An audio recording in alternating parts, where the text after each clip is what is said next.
Kyler Murray running the ball in 2025. What's it going to look like? What should it look like? Let's discuss.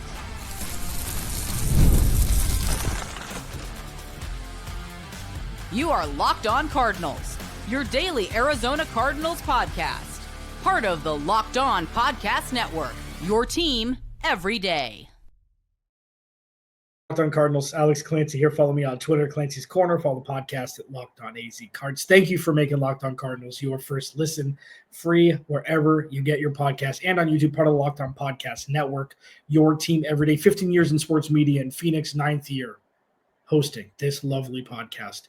Wouldn't have it any other way. Today's episode of Locked On Cardinals is brought to you by Monarch Money. Take control of your finances with Monarch Money. Use code LOCKEDONNFL at monarchmoney.com for 50% off your first year. What are the expectations for BJ Ojalari and Darius Robinson? I'll talk about that in the final segment. Fourth down game plan theory in 2025. What's this offense going to do on fourth and medium to long in certain situations, and fourth and short, not only given the, another year under the belt with everybody on offense together, but also obviously a much improved defense where, say, they go for it more on fourth down. They've got a defense to back up like a big brother if the Cardinals do not convert the aforementioned fourth down. It's going to be fascinating to discuss. I'll rip through it a little bit more in depth in the final segment. And then finally, something I talked with Tyler Drake from Arizona Sports on Wednesday of this week about a little bit. What's Kyler Murray plus running the ball going to equal when we look back at the end, of the 2025 season? Is there going to be an uptick? Is there going to be a downtick? Is it going to stay the same, or some form or fashion of one of the three? The one thing for me that I can't stomach is it being exactly the same as it was last year. Now, there was the long see ya from the 45-yard line of San Francisco. Touchdown was great. That was a great play call followed by a busted coverage from a defensive player for the 49ers. The touchdown against the Chargers, the long one, I'm not counting that. That's Kyler Murray just being special and being faster than a linebacker after he hit the edge. It's all the other ones. It's not the amount that he ran last year. It's not the yardage. It's not the touchdowns. It seemed forced. It seemed like, you know what? They said to themselves, haven't done this in a while. So let's do this. There wasn't any sort of real cohesion, because the thing is, Kyler Murray running the ball should be utilized in two ways. One, broken plays, let Kyler do what he does. Okay, so those have nothing to do with actual play calling. That is like a safety valve, a safety net that you hope isn't used a lot. Say it's like 3rd and 12, something like that. He gets out of the pocket. There's nobody open downfield. It's man coverage. He scoots for a first down. He gets right past the sticks and then runs right out of bounds like he does. And then the second one is when the defense is looking one way, he goes the other. Designed runs in key spots where it's not traditionally a run play call at that time.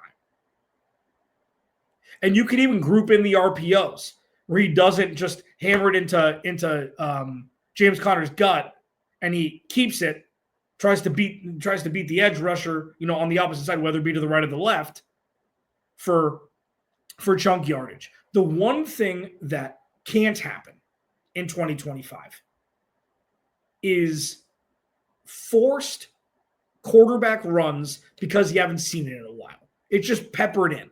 It's not part of any sort of big plan. And that's what we've seen a lot, in my opinion, over the last, year and a half since he's come back from his ACL toe. Now, obviously, the first month from him coming back, it's handled with care in 2023. But going into 2025, there needs to be more of a clear-cut plan on how you're going to utilize his skill set that way. For me, I want him touching the ball as much as possible in 2025. It's not even for the reason of, you got to find out. Is he the dude or is he not? That's not even part of this conversation because I don't think it's necessary. You can't really have that conversation until midway through this season coming up, if at all. But for me, this is game plan. For me, this is cohesion again between Drew Petzing and Kyler Murray. This is film study. And this is building out a complete game plan where everybody is utilized, not just Trey McBride, Marvin Harrison Jr., and James Conner. It allows for more wiggle room for Kyler. It allows for more one-on-one coverage, or maybe it's just him against a linebacker. Like, this is the next level the offense needs to get to. This isn't, Kyler Murray had 700 rushing yards, and 600 of them were scrambling because of broken plays, because of good coverage downfield, because, an interior defensive lineman busted through the interior of the offensive line, and he had to get out. He's always going to have that. But they need to be able to utilize him in a much more efficient and effective fashion. So, just like I discussed, and if you haven't, I've mentioned that this offense in 2025, if I see Trey McBride's receptions go down and touchdowns go up, James Conner's rushing yards go down and touchdowns go up, it's a more efficient, effective, fat-trimmed, off of it offense. And I would love to see Kyler Murray run the ball less and be more efficient and effective when he is running the ball. I don't want to see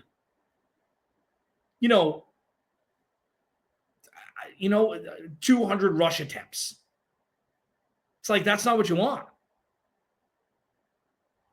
I'd love to see 3 a game, maybe, but where there's a purpose behind them, and just let him get in the space and be able to do what he does so well in space. I equate it to what Jonathan Gannon and Nick Rallis do so well on defense.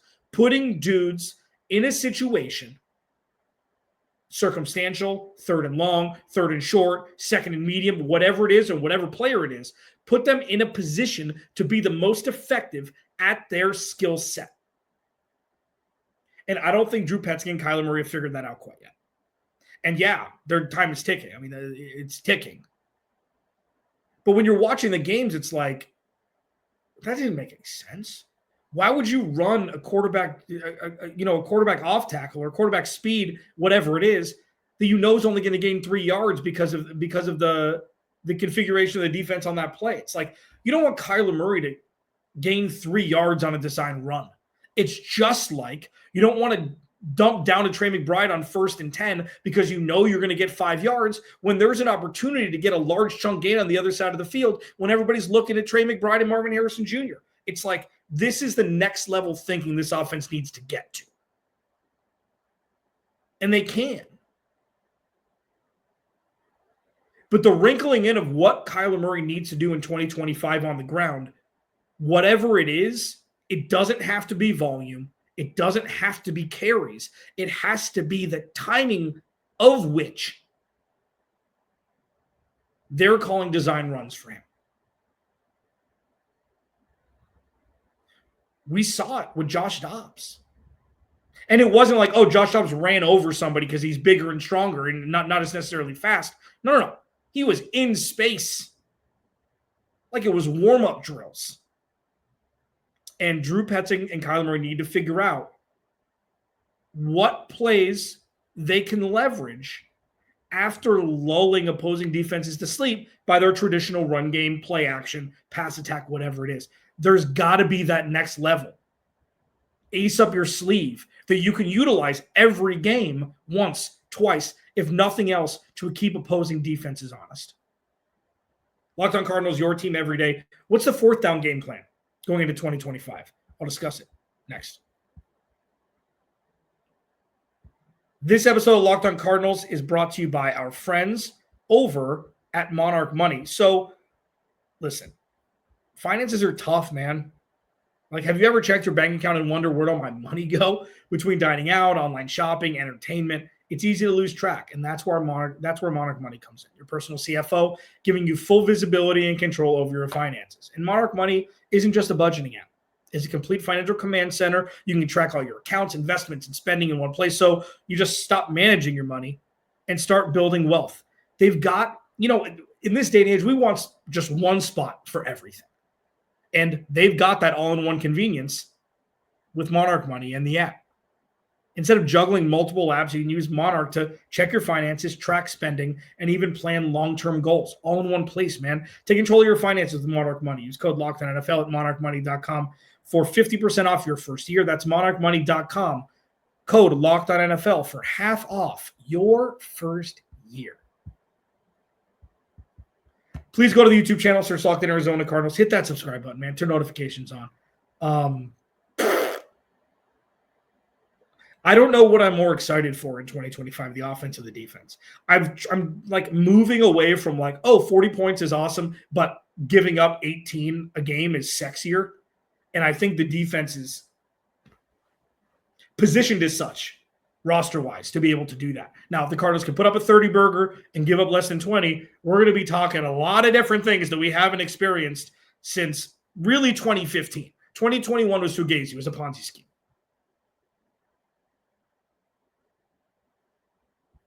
I mean, if things bounce and things go the right way, if players produce the way we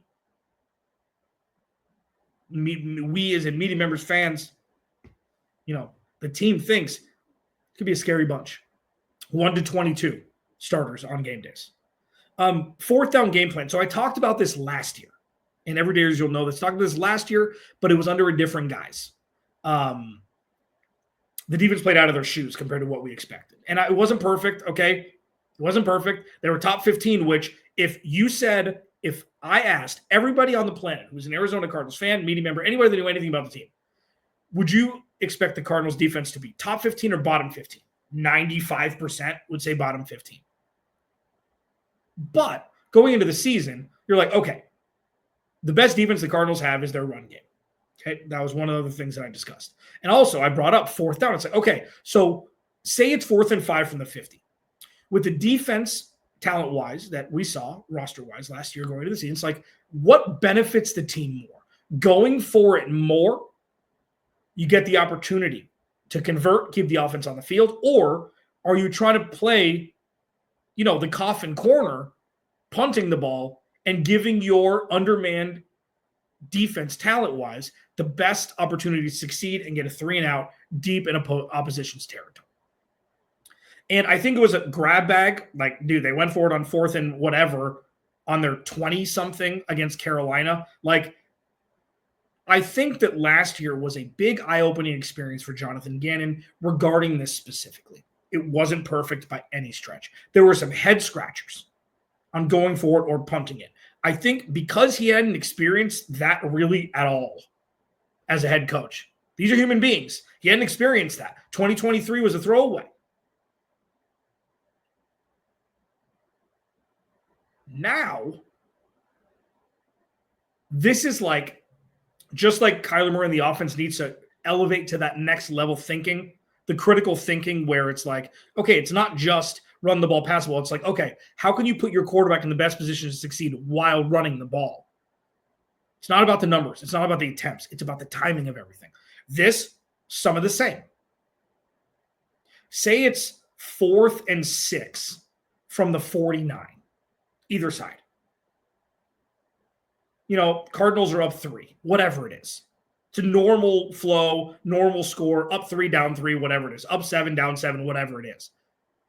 Are you more apt to punt that ball and try and get it inside the 10-yard line so the defense can come in, maybe force a turnover? Any turnover in that area could be a touchdown. Do you force, you punt it, you force a 3-and-out, so the punter's punting out of their end zone, block punt, short field, reset on downs. You got a punt returner, maybe get it with inside the 30. Or do you go for it more because you trust the defense on a short field to be able to hold a team outside of a field goal or maybe a field goal? That's the balance. It's like, and of course, a lot of this is game flow. Say they're down 10 or up 10, obviously those things. But barring the score telling the story, what do you do on those 50-50 times? What do you do on 4th and 2 on your own 37? Things like that, where it used to be like, you punt it. 4th and 1 on your own 35. You punt it. Or do you? 80% of the time you're punting it. But it's like, what if it's 4th and 1 and you're up 2? Probably up 2 is a bad example. You're up 4. It's like minute and a half left. You get a first down, you win the game. It would be a foreign language not to punt it in certain situations. But if the defense plays up to the level that it looks like they'll be able to play up to, barring any sort of unforeseen events, it brings in that wrinkle that the Cardinals haven't been able to utilize. They just haven't. So what they do on 4th downs this year is going to be very telling. I think they could go for it, not on like Detroit Lions level percentages, but like getting closer to that than where they were.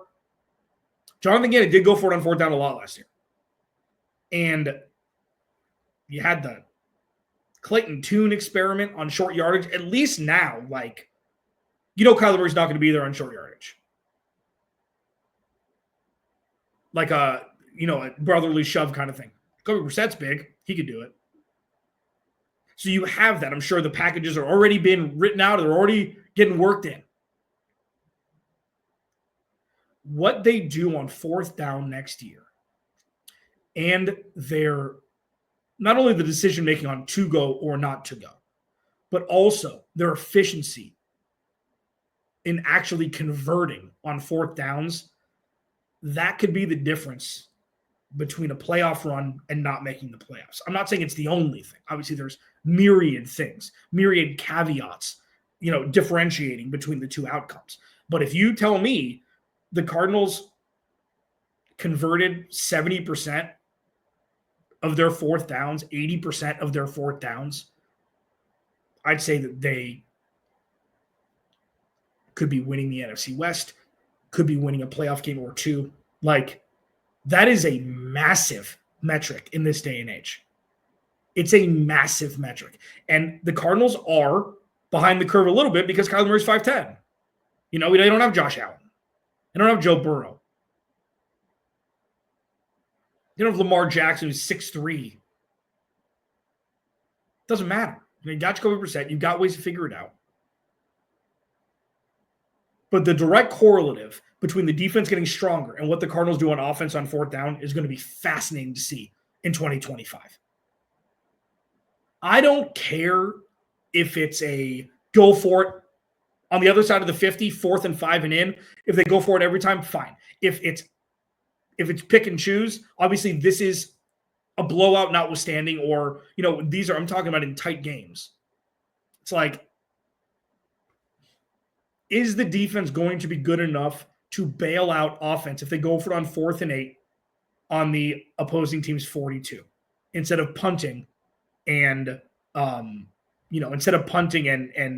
potentially getting the opposing offense backed up inside the 5 and allowing the defense to potentially get a turnover there? I don't know, because for me, on paper, this is the most balanced roster they've had since I moved to Arizona in 2010. On paper. Obviously, we haven't seen it yet. Obviously, it's easy to say, no, there was this one, there was this one, there was this one. No, there wasn't. The Cardinals haven't had 2 impact corners on the same roster. When was the last time? 2014, Antonio Cromartie, Patrick Peterson. Over a decade ago. This is different than that. Locked On Cardinals, your team every day. What about BJ Ojalari, Darius Robinson? Kind of the forgotten guys, more BJ Ojalari than Darius Robinson. What's their impact going to be, and what are their expectations? I'll discuss that next. Please go to the YouTube channel, search Locked On Arizona Cardinals. Hit that subscribe button, man. Turn notifications on. You know the drill. You know where to find me and watch me spew things out of my big, dumb face. Woo! Kind of regret that a little bit. BJ Ojalari and Darius Robinson. I'll Tarantino it. I'll give you the ending first. If BJ Ojalari and Darius Robinson are 80% of what people expected they would be coming out of the draft, this could be a top 3 defense. Truly, this could be a top 3 defense. You look at that front, in some form or fashion of Darius Robinson, BJ Ojalari, Dante Stills, Dalvin Tomlinson, Walter Nolan, Calais Campbell, Josh Sweat, Baron Browning. You get it? I didn't even mention, Zaven Collins and Bilal Nichols and Justin Jones. There's not enough. There's too many cooks in the kitchen there, baby. If you got Bija Ojalari coming off the edge with the bend that he has, you saw, I know it was a long time ago. It was 2 years ago. Towards the tail end of 2023, you started to see oh, okay. See it. I see it. And then, he missed all of last year. Let's hope that they bring him back so slowly that he'll come back overly healthy. Like in a video game, if you could have over 100% health. Because they can. If he wasn't on the roster, this defense would still be good. The fact that you've got him on the roster and the fact that he did what he did at LSU and the fact that he came here and has battled injury ever since being drafted, I don't think Bija Ojalari is going to be a guy whose career is going to be lost due to injury. I think it was bad timing back-to-back. And then Darius Robinson, had injury. They were taking their time with him last year. And then obviously he had a family member die, which was terrible, came back. This happened last year, and this was my flashball memory for Darius Robinson. I can't remember if it was his first or second game. He was lining up on the right side. If you're looking from the defense towards the quarterback, he was lining up next to the left tackle, and he took his right arm, went stiff out. He took his left arm, went stiff out right into the chest of the left guard, and pushed them both back. Okay? That's not normal. And the fact that they're going to move him into the interior this year just because they can. Him, Walter Nolan, Dalvin Tomlinson, and Calais Campbell, if you get 70 to 80% of what was expected from Darius Robinson and Bija Ojalari when they were drafted, watch the bleep out. This defense could be top 3. Truly. And I'm not rainbows and butterflying you. It's a waste of breath for me. But you look at this defense on paper, there are mines everywhere for opposing offenses. Who do you stop? And it's not like, they've got Nick Bosa, or they've got Aaron Donald, or they've got, Patrick Willis, or, they've got, a TJ Watt, where it's like one stopper. It's like, yep, just triple team him. You're going to have to single coverage all of these dudes. We're going to get eaten alive.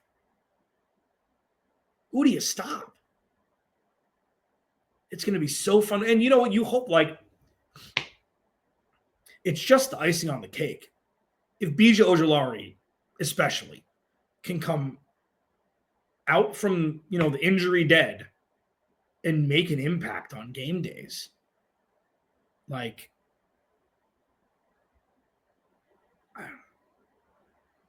could be really good. Locked On Cardinals, your team every day. Remember, without you, there is no me. I'll talk to you Monday.